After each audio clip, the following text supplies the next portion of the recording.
प्यारे तुलबा व तालिबात, अस्सलाम वालेकुम। उम्मीद है आप सब खैरियत से होंगे।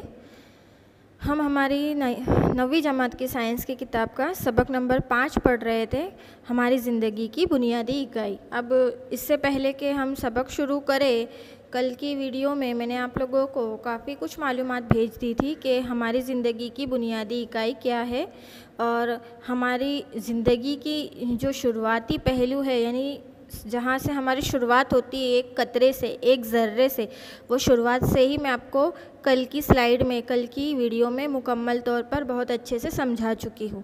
उम्मीद है आपको समझ में आया होगा। अब इससे पहले कि मैं अपना आगे का लेक्चर शुरू करूँ, मैं आपको बता दूँ कि 29 तारीख को आपका 25 मार्क की इम्तिहान होने वाले हैं, जिसमें पहला पेपर साइंस का ही है और जिसमें 2 सबक आने वाले हैं जो दोनों ही हमारे चल चुके हैं। पहला है हमारे इतराफ़ के मादे और दूसरा जो अभी हमारा चल रहा है कंटिन्यू वो। तो मैं उम्मीद करती हूँ कि आप लोग बहुत बेहतरीन तरीके से पढ़ाई करेंगे और उस टेस्ट में कामयाबी हासिल करेंगे जो हमें ऑनलाइन ही देनी है। तो बार बार आपको इसलिए ये बात दोहरानी पड़ रही है कि आप लोग जो है बहुत अच्छे से ये चीज़ें रिवाइज़ करते हो जाएं कि हमारे जो 29 तारीख को है वो पहला ही पेपर साइंस का है, जिसमें आपको 100 पेज की नोटबुक बनानी है और जो पेपर यहाँ से ऑनलाइन सेंड किया जाएगा उस पेपर को आपको आपकी नोटबुक में लिखना है और इसकी सुपरविज़न हम ज़ूम लाइव के ज़रिए करेंगे। जैसे ज़ूम लाइव में आप लोग ऑनलाइन आते हो और पढ़ाई करते हो, ऐसे ही ये इम्तिहान हमें ऑनलाइन देने हैं। बाकी की सारी मालूमात आपको आपके क्लास टीचर फ़ोन करके बताएंगे। मुझे जितनी बतानी थी मैंने बता दी अपने सब्जेक्ट से रिलेटेड। अब आप लोग जो है ये 2 लेसन्स को बहुत अच्छे तरीके से प्रिपेयर करेंगे। अब हमारा आगे का टॉपिक शुरू करते हैं। कल हमने सेल के बारे में मालूमात हासिल की थी कि सेल क्या है और सेल के अंदर क्या होता है। सेल क्या है? एक लातीनी वर्ड से लिया हुआ जुमला है जिसका नाम था सेला और इसका मतलब होता है स्मॉल रूम, छोटा कमरा।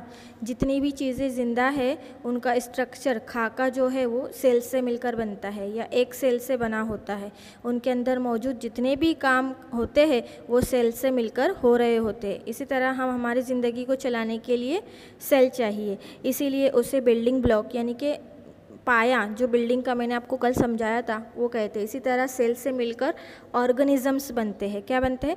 जो हमारे जिस्म में बारीक बारीक होते हैं ना आज़ा, वो ऑर्गेनिज़म्स वो बनते हैं। जैसे बैक्टीरिया एक सेल से मिलकर बनता है और एक सेल से मिलकर बनने वाले को यूनिसेलर यानी यखुलवी। देखो सेल को इंग्लिश में सेल कहते हैं लेकिन उसका उर्दू नाम खुलियात है, खुलवी। तो बैक्टीरिया, अमीबा, ये जो है ये यखुलवी है, यूनिसेलर है, यानी ये इनके अंदर एक ही खुलियात है। और बाकी के जो दीर्घ सेलर यानी कि मल्टी सेलर है, यानी कि बहुत ज़्यादा खुलियात से मिलकर बने हुए हैं, तो उनको हम मल्टी सेलर कहते हैं। उसके अंदर जो है वो हैवानाती और नबाताती खुलियात आते हैं। अब इसी के अंदर एक अहम चीज़ है न्यूक्लियस। सेल के अंदर ही है ये एक न्यूक्लियस। तो ये जो न्यूक्लियस है इसके बारे में आज मैं आपको थोड़ा सा बता दूँ।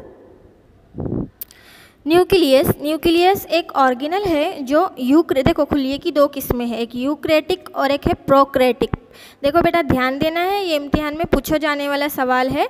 यूक्रेटिक और प्रोक्रेटिक खुलियात की 2 किस्में हैं, यूक्रेटिक खुलिया और प्रोक्रेटिक खुलिया। तो खुलियात में ये यूक्रेटिक में न्यूक्लियस पाया जाता है और इसके अंदर मुकम्मल तौर पर मुंसलिक जौहरी झिल्ली के अंदर, जैसे मैंने आपको कल झिल्ली के बारे में बताया था, साइटोप्लाज्म जो है एक मेम्ब्रेन यानी खुलिये के आसपास होने वाली झिल्ली रहती है जिसे साइटोप्लाज्म कहते हैं, जो हमारी मेम्ब्रेन जो लिक्विड की हिफाजत करती है। जो मैंने आपको कल की पीपीडी में यानी कल की जो स्लाइड मैंने आपको भेजी थी उसके अंदर मैं आपको बता चुकी हूँ। तो न्यूक्लियस के बारे में हम पढ़ रहे हैं। तो न्यूक्लियस जो है वो सेल्स के अंदर, सेल का स्ट्रक्चर देखेंगे हम आगे।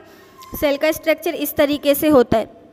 अब ये जो स्ट्रक्चर यहाँ पर दिया गया है, देखेंगे आप लोग कि ये बीच में जो ये पर्पल कलर का बहुत एक ऐसा बीज सा जो दिख रहा है, जिसके ऊपर मैं टच कर रही हूँ,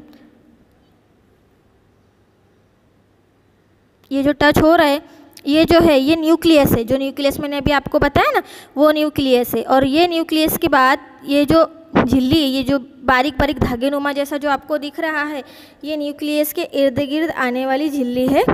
तो इस तरीके से इसके अंदर 3 चीज़ें कॉमन होती है। नंबर 1 है सेल मेम्ब्रेन। सेल मेम्ब्रेन जो खुलियों को बाहर और अंदर के माहौल से जुदा करती है। देखो यहाँ पर जो सेल मेम्ब्रेन दिखाई गई है, न्यूक्लियर कंपाउंड, और ये जो है बाहर, ये जो दिख रहा है ये आसमानी रंग में जो दीवार जैसी शक्ल दिख रही है, ये सेल मेम्ब्रेन है। जो सेल मेम्ब्रेन है वो खुलियों को बाहर और अंदर के माहौल से जुदा करती है। दूसरा जो साइटोप्लाज्म, जो जेली टाइप नुमा मादा होता है, जो मैंने कल बताया था, जहाँ पर ऑर्गेनिज्म बनते हैं, उसमें नंबर 1 जो डीएनए सेल का जेनेटिक मादा है वो इसके अंदर न्यूक्लियस के अंदर होता है। और तीनों चीज़ें सेल के अंदर कॉमन होती है। सेल की 2 किस्में, ये मैं आपको बता दी, यूकैरियोटिक सेल और प्रोकैरियोटिक सेल। तो ये यूकैरियोटिक और प्रोकैरियोटिक के बारे में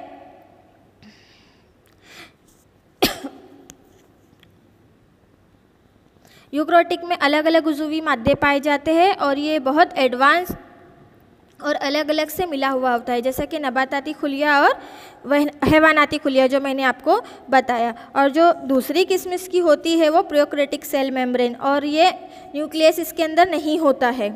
ये सिर्फ एक खुलवी होता है जो बैक्टीरिया वगैरह के अंदर पाया जाता है। देखिए जो ये यूकैरियोटिक खुलिया है ये एक खुलवी होता है, इसके अंदर सिर्फ एक ही खुलिया होता है। इसका स्ट्रक्चर भी कुछ इस तरीके से होता है। तो ये एक खुलवी होता है, लेकिन हम बात कर रहे थे प्रोकैरियोटिक की। तो ये जो सिर्फ ये प्रोकैरियोटिक है तो इसके अंदर बारीक बारीक अज्जा, इनके खास हिस्से होते हैं जो बहुत अलग सा मकाम रखते हैं और खुलिये को जो मादा न्यूक्लियस के अंदर जो सेल का कंट्रोल करने का काम करता है। ये जो बीज जैसा मादा दिख रहा है बीच में गहरे जामुनी रंग का, ये जो है ये जो सेल्स का न्यूक्लियस है, और न्यूक्लियस जो है वो पूरे निज़ाम को कंट्रोल करने का काम करता है, यानी पूरे हिस्से को। और इसके अंदर जेनेटिक मटेरियल यानी कि मुज़क्कर मुअन्नस जो हम जानते हैं वो जानने वाला मटेरियल होता है। और खुलिये में जितनी भी एक्टिविटी यानी जो कुछ भी होता है उसे डीएनए ही कंट्रोल करता है। और इसके अंदर कार्टन की शक्ल में पाई जाती है, यानी अलग अलग ऐसा रेशेदार झिल्ली नुमा जैसे उलझे हुए धागे की नुमा की शक्ल में पाए जाते हैं। जब सेल अलग होने के लिए तैयार होते हैं तो डीएनए उसमें शामिल होकर क्रोमोसोम की शक्ल इख्तियार कर लेता है। देखो यहाँ धागे जैसी शक्ल तो आपको दिख ही रही है सेल में।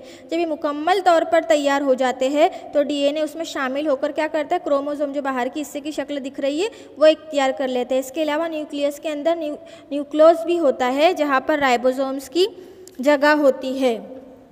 तो ये था तुम्हारा यूकैरियोटिक खुलिया, और ये इसके बारे में मैंने आपको काफ़ी कुछ मालूमात दे दी। ये जो है प्रोकैरियोटिक जो एक खुलवी मादा होता है और इसका स्ट्रक्चर इस तरीके से होता है। तो उम्मीद है आपको ये वीडियो समझ में आई होंगी। अगर कुछ नहीं समझ में आता है तो आप मुझसे पूछ सकते हैं। इस तरीके से देखो यूकैरियोटिक और प्रोकैरियोटिक की शक्लें यहाँ पर दे दी गई है। ये कसीर खुलवी होते हैं प्रोकैरियोटिक, और इसके अंदर भी ऐसा ही मिला जुला काम होता है। Cytoplasm, ribosomes, nucleus, plasma. देखो ये साइटोप्लाज्म जो मैंने आपको बताया कि जो बाहर की और अंदर के माहौल को अलग अलग होने से, यानी ना बाहर के माहौल को अंदर इफेक्ट करने देंगे ना अंदर के माहौल को बाहर इफेक्ट करने देंगे। जैसे कि कोई चीज़ का छिलका कैसे होता है जो अंदर की चीज़ को और बाहर की चीज़ को बराबर मुतदिल रखता है, उस तरीके का। राइबोसोम्स जो न्यूक्लियस के अंदर बनने वाले जो भी मादे हैं, डीएनए के अंदर जो जेनेटिक मादा बनता है तो वो इसके अंदर जो है राइबोसोम्स उसको अलग अलग करके रखते हैं। प्लाज्मा मेम्ब्रेन जो जेली नुमा झिल्ली होती है जो न्यूक्लियस को और पूरे खुलियात को मुकम्मल तौर पर यकसा करके रखती है, वो यहाँ पर है। तो ये था प्रोकैरियोटिक। ये कसीर खुलवी है, यानी कि नबाताती खुलियात और हैवानाती खुलियात जो है इसके अंदर आएंगे। किस में आएंगे? प्रोकैरियोटिक में। और जो इससे पहले हमने पढ़ा वो यूकैरियोटिक, ये एक खुलवी है, इसके अंदर सिर्फ बैक्टीरिया और इसकी मिसालें इसके अंदर यूकैरियोटिक में आएंगी। और प्रोकैरियोटिक के अंदर जो है ये हैवानाती खुलिया और नबाताती खुलिया, यानी ये कसीर खुलवी होते हैं जो प्रोकैरियोटिक होते हैं। अगर कुछ नहीं समझ में आता है तो आप लोग मुझे पर्सनली स्कूल टाइमिंग में मैसेज करके पूछ सकते हो। उम्मीद है आपको ये वीडियो समझ में आया होगा। अल्लाह हाफिज़।